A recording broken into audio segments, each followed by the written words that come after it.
Namaskar, welcome to India First.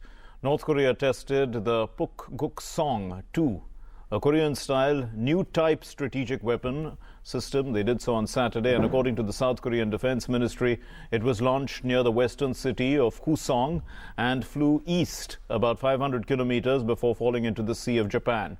Now, North Korea describes it as a surface-to-surface, medium long-range missile powered by a solid fuel engine. The technology has been confirmed by South Korea. The solid fuel engine leaves little warning time, and therefore it poses a greater threat to opponents. These missiles are harder to detect before launch by satellite surveillance. Analysts have been saying that North Korea, which conducted 2 nuclear tests last year, has been making unconvincing claims. But the solid fuel engine suggests the progress in its capabilities.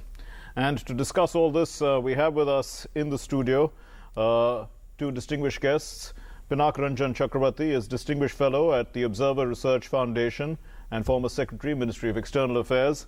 And C. Uday Bhaskar is Director at the Society for Policy Studies and a well-known strategic affairs analyst. Thank you, gentlemen, for being with us. We'll start with you, Commodore Uday Bhaskar. This was known. It was expected. The Defense Secretary of the United States, James Mattis, was in South Korea. He had already given them assurances. So, I mean, in that sense, is there anything new? Well, I would say that what is new is perhaps the technical characteristic of the missile in question, meaning, as you rightly said, Jan 20th is when President Trump was sworn in. Right. And if you remember, in the days preceding Jan 20th, US intelligence agencies, as also South Korea and Japan, had reported that they had picked up some clutter to suggest that North Korea was preparing for a missile test. Right. So to that extent, it was expected. And in a way, there's a history, because if you go back to the presidency of Mr. Bill Clinton, which is the early 90s, right, at that time also North Korea had engaged in a similar kind of quote-unquote signaling, all right, where they have used their missile tests and, on occasion, the nuclear explosion to convey what you might describe as a politico-military signal to the United States in particular. All right. And that is then diffused to Japan and South Korea. Right. So my reading is that this time around, what is different is the technical characteristic, and there are 2 sort of issues here which I think we might want to consider. One is the kind of propulsion. A solid fuel propulsion for a missile has its own connotation. The second is a technical term, which is that they have spoken about a cold eject.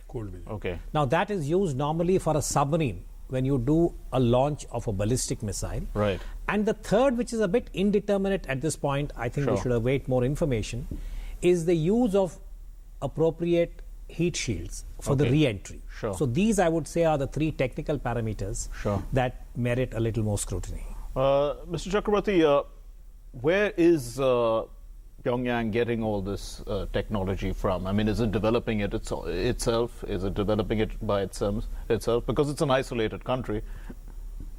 It's an important question. I think there is, it's not a big debate to assume that much of the initial technologies they got from China, and some of the old missiles also from Russia. So, and they have obviously re-engineered and sort of reverse-engineered many of these things. Okay. And obviously added on new technologies that they may have mastered themselves. But I still feel they get a lot from China, because the North Korea and Pakistan are the 2 countries which China has provided these kind of strategic technologies, both nuclear and missile. Okay. Now, and these are the two countries which act as their proxies in that region and in our region. So tell us, what is China's role here? Because China was the leader of the 6-party talks as well. They are a member of they're a permanent member of the Security Council. Well, and the international community is looking upon China to play a more significant role. And some would argue that China actually wants to maintain status quo because they're using this as a leverage in some sense for their international role. There's no doubt that China is using both Pakistan and North Korea as leverage. In South Asia, it is against India, and in East Asia, it is against Japan and South Korea, and the US to some extent. The fact that China sometimes cooperates in talks and has even agreed on some sanctions on North Korea does not mean that it is very keen to change the status quo. It is certainly not keen to change the status quo. And the other thing that I would like to add to what Uday talked about, the technical parameters, is the timing of the test. Okay. That you have a new president in Washington, taken over on the 20th, and you have Prime Minister Abe playing golf with President Trump in Florida, and when this test takes place. I think the timing, it may even be a suggestion from China that you please test it now. I mean, I don't put that... I mean, it's not an improbability. So this is a provocation, Commodore Uday Bhaskar, and the Chinese are objecting to the presence of the THAAD missile defense system in South Korea, the Terminal High Altitude Area Defense System. But perhaps there's reason now for the United States to move further with that defense system, because they are going to, if they're looking at there are only two solutions. One is more sanctions, the other is to increase military presence in the area. So, I think for the United States, the choices have been very limited. And as I said earlier, even when you go back to the end of the Cold War, in a way, President Clinton was faced with the same dilemma. And at that time, North Korea had not yet acquired what you might call as its nascent nuclear weapon capability, which it does around 2000, 2001. So for the US, even now, if you see, I would make the sort of case that perhaps President Trump has blinked first, meaning that before he became president, he had repeatedly asserted that when questions were raised about North Korea's possible missile test or another nuclear test, he said it won't happen. Okay. Now, this assertion about it won't happen has been tested. And just to add to what Pinak has said, I think there is a very complex chess game going on in relation to how the North Korean initiative is going to impact South Korea, its immediate neighbor, Japan, the proximate regional power, and the United States, which has the overall security relationship, as also China, which is seen in many ways as the enabler, and let's not forget Russia. Meaning that this is a very complex kind of strategic region, and there is multiple levels of signaling, and the technological dimension is the degree to which both Japan and South Korea are now going to improve their ballistic missile defense capability, whether it's a theater defense, which is what China has been, in a way, I think, getting very concerned about, that the United States is progressively increasing its own footprint. And concurrently, I think even North Korea is trying to test, if you will, both the South Korean resolve at this point in time and see to what extent the new administration in the US led by President Trump are going to really step up or stand up for their allies. Mr. Chakravarti, North Korea ultimately hopes to have a missile that can reach the United States. I mean, they claim that they're going to have that. But that's pretty far away. I mean, and obviously the US has defense interceptor capabilities that will, by the time the missile is launched, even though, I mean, it may be solid fuel, etc., would probably not be such a serious threat to the United States. Are we at that stage as yet? In fact, it's significant that this launch, the North Korean launch, has come a few weeks after the United States actually tested an anti-ballistic missile weapon near Hawaii, which was fired off a destroyer, a U.S. destroyer. And we have the THAAD already being deployed in South Korea. So I think, and I believe that the U.S. Navy is also already has deployed or made operational anti-ballistic missile system. So what is going to happen is that the U.S. Navy and other platforms that they have will increasingly have anti-ballistic missile systems. So that era has begun, and I won't be surprised if you see more of the ABM sort of things happening. Israel, for example, has deployed. So these are all interlinked to some extent. Now, talking about that complex chess game that you were referring to a little earlier, how does it work in China's interests to see, the U.S. presence continuing to grow in its naval presence in all these areas where, otherwise they would be moving quite freely? Doesn't it work counter to the Chinese strategy? I think that's a good point, Mark, because there is a kind of contradiction here, meaning that when we talk about missile defense, for example, the more you have North Korea behaving in this provocative manner, it is going to increase, the logic for whether it's a South Korea or a Japan or for the United States to invest more in missile defense, which goes against the stated position or whatever the Chinese have been currently objecting to.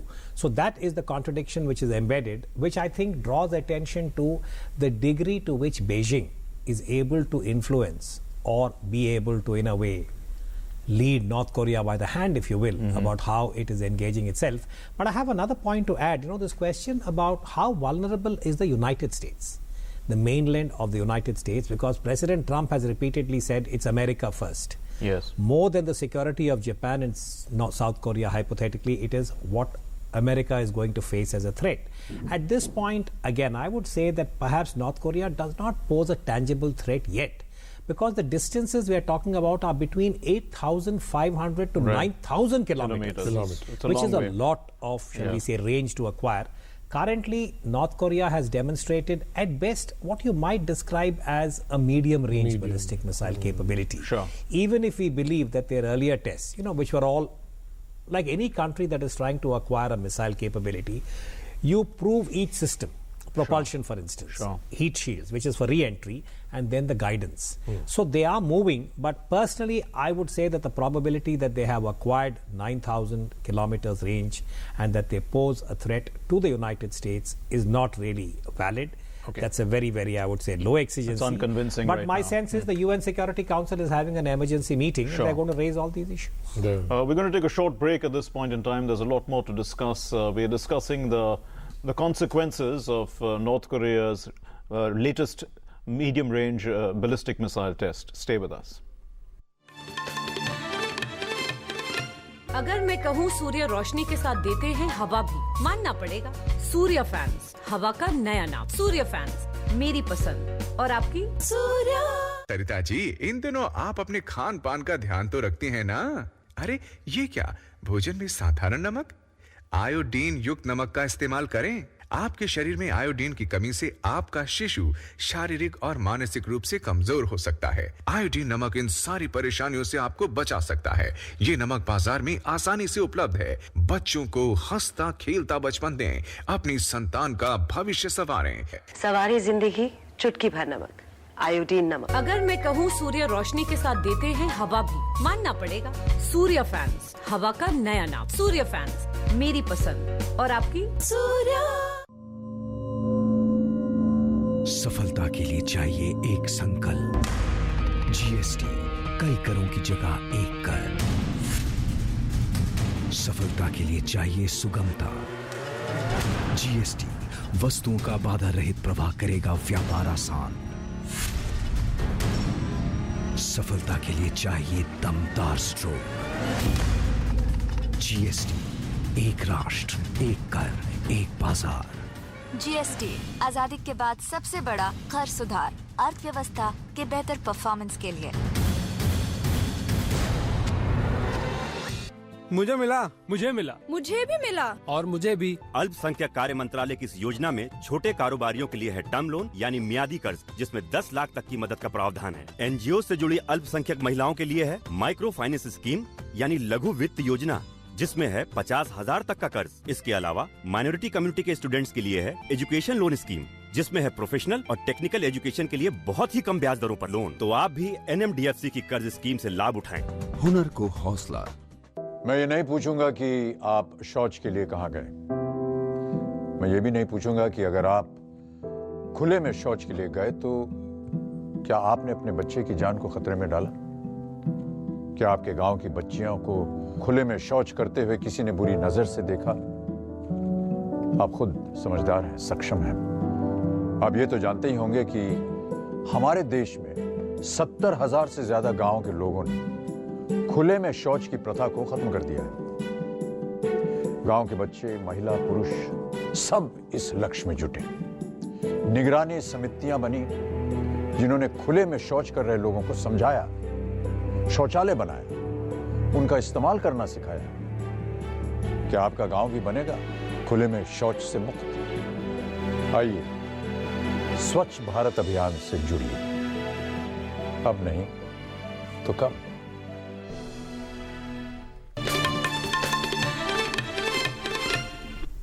Welcome back. You're watching India First. We are discussing the recent ballistic missile test of the North Koreans. Let's turn to Mr. Pinakaranjan Chakravarti once again. Let's look at the U.S. response now. We have gathered, at least from our discussion, that perhaps this is not an immediate threat to the United States, but perhaps it is an immediate threat to Japan or to South Korea. But what will the U.S. do? It gives the U.S. an opportunity to increase its military presence in the Korean Peninsula, both naval as well as air. Would they do that? There will be a two-track approach. One I've already mentioned about the anti-ballistic missile systems that are already operational, and you will probably see more of them being deployed. The second, of course, is the diplomatic approach, which will be through the United Nations. The sanctions, will be discussed, and there may be some upping of sanctions on North Korea. They're making no impact, these sanctions, because China, apparently, which has 90% of the trade with North Korea, is keeping the country alive. Yeah, China effectively undermines the sanctions. That is why China becomes a part of the sanctions, knowing fully well that they don't have any bite on the North Korean regime, because it itself undermines the sanctions. So I don't think the sanctions are going to deter North Korea, and I don't think China is yet in a position or is willing to even help out on sanctions to change the behavior of the North Korean regime. Commodore Uday Bhaskar, the name Puk Guk Song means North Star Polaris, which apparently was also the US's missile defense system of the 1960s. So, I mean, is there some signaling here as well in the name? Well, I don't know about that specifically, or the Polaris, but I was also looking back and saying that 1957, which is 60 years ago, was when the Russians had carried out really the world's first intercontinental ballistic missile test. And at that time, of course, it was very benign because it was Sputnik. It was this whole question about the use of space for peace purposes. But I think at this point, if you talk about signaling, Mark, my sense is that the semantics apart, North Korea has repeatedly, I think, tried to encourage, if you will, it can't compel the United States and the other regional players, but definitely to be sensitive or recognize their own security concerns. As we know, the Korean War is formally not over. Sure. There are a number of legal, shall we say, provisions that still act. So I think the challenge for the global community, to me, again, as an analyst, there are two issues. The role of China. Meaning, my sense is that even today, when the United Nations Security Council meets, China is perhaps going to be in the same kind of position that it was when it came to Pakistan. And the terrorism issue had been referred to the UN, particularly about listing one in number individual. And China chose to support its ally, if you will, Pakistan. Now, similarly, I think for the global community, when we have the reality of missiles, whether the missile is with North Korea or the missiles are with Pakistan, ditto for nuclear weapons, these are two countries which are acting in a manner that is detrimental to regional stability, regional security. So to me, that seems to be the nature of the challenge for the global community. How do we encourage China to play what you might call as a more constructive or accept the consensus about the way in which regions are getting destabilized? Let's look at that role, because China prefers the status quo one. We've already discussed this. But why does that happen? Because they also fear the collapse of North Korea. There will be refugee influx into China.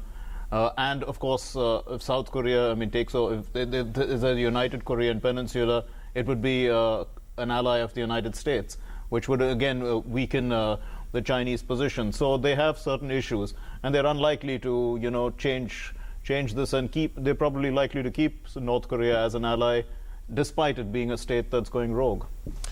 Certainly, they are not. This narrative about refugees, etc., coming in is only partly true. I think the main narrative is about the geopolitics and geostrategy. You have South Korea and Japan, two of the US's strongest allies, on the doorstep of China.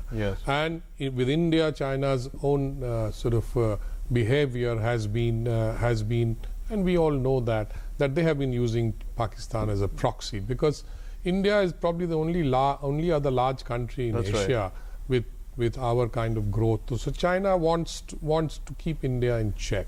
So it is a balance of power kind of game that China is playing. Sure. But you will notice that it plays this game in two regions: the near its borders with Japan and Korea, and to the south with India. Okay, we're going to take another short commercial break. Do stay with us. You're watching India First. अब मैं अपने life की सबसे बड़ी movement lead करने जा रहा हूँ, जो इंडिया के लिए बहुत जरूरी है। आपको खड़ा होना पड़ेगा मेरे साथ टीम स्वच्छ भारत मिशन का हिस्सा बनकर, और हम सब मिलकर एक ऐसा इंडिया बनाएंगे जहाँ हर कोई टॉयलेट यूज करता हो, क्योंकि जब सब टॉयलेट यूज करेंगे तो सब प्रोग्रेस करेंगे।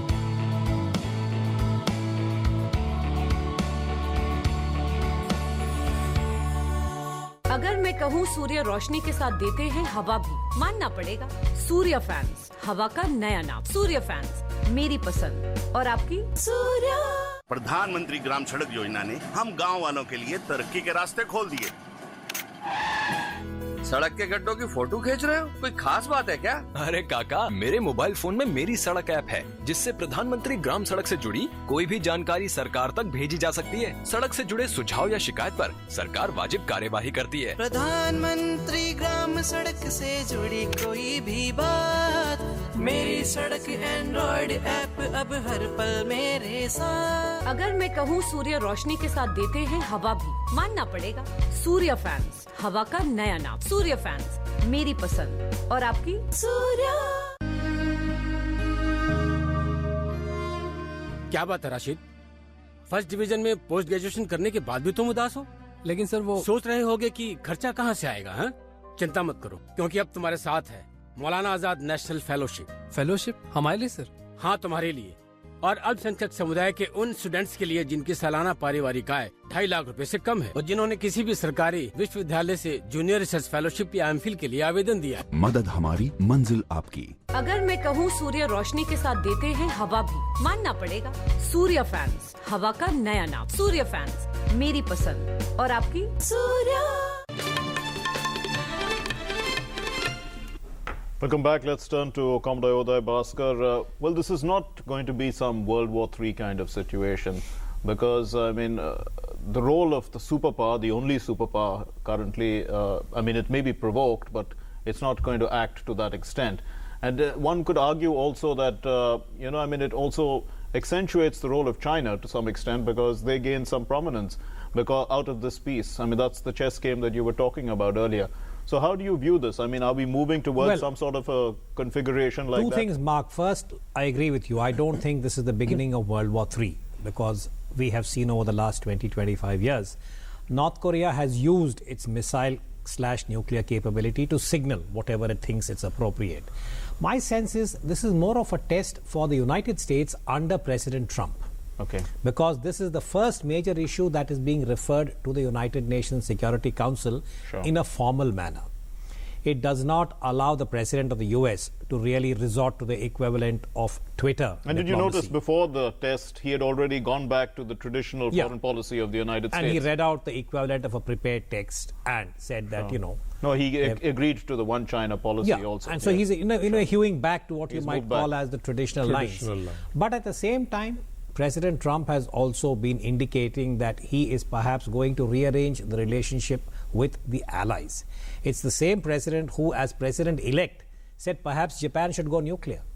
I'm not suggesting that Japan will take that step tomorrow, but my sense is the UNSC is going to be tested for its long-term, shall we say, to use a complex word on TV, perspicacity. Okay. If there is such, sort of elusive kind of characteristic there. Okay. That as opposed to short-term gains, if they can deal with the long-term challenge, which is whether a North Korea or a Pakistan, if they are bucking the regional grid or posing an international security challenge, how do the big five deal with it? Okay. And I think India should be monitoring the fine print carefully because we want to be there. Okay. Apart from India monitoring the big, how all this is going to play out, the role of Russia, we have not quite discussed it. I mean, they are also part of the equation to some extent. How do you understand this? Because, I mean, the traditional Cold War ally was, the Cold War rival was the USSR. And Russia, again, I mean, when Donald Trump seems to be moving closer to Russia, again, now if he moves back to the traditional foreign policy initiative, then Russia becomes the opposing force. You see, Russia is not likely to do anything which will annoy the US at this stage, because they are trying for a rapprochement, as you said. Yes. And I don't think the North Korean case, that Russia has a case with North Korea like China has, for example.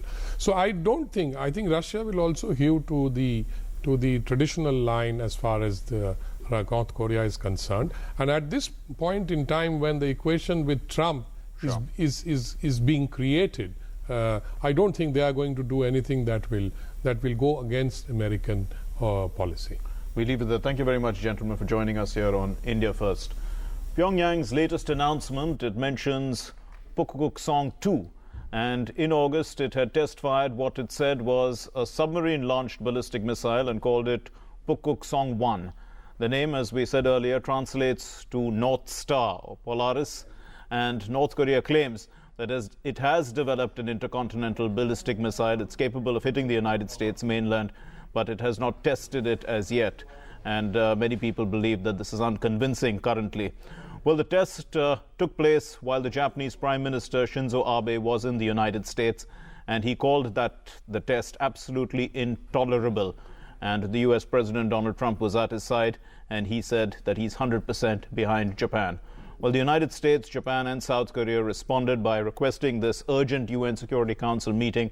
What action it takes and what role China will play needs to be seen. North Korea is barred under the UN resolutions from any use of ballistic missile technology. Thank you very much for watching. Namaskar.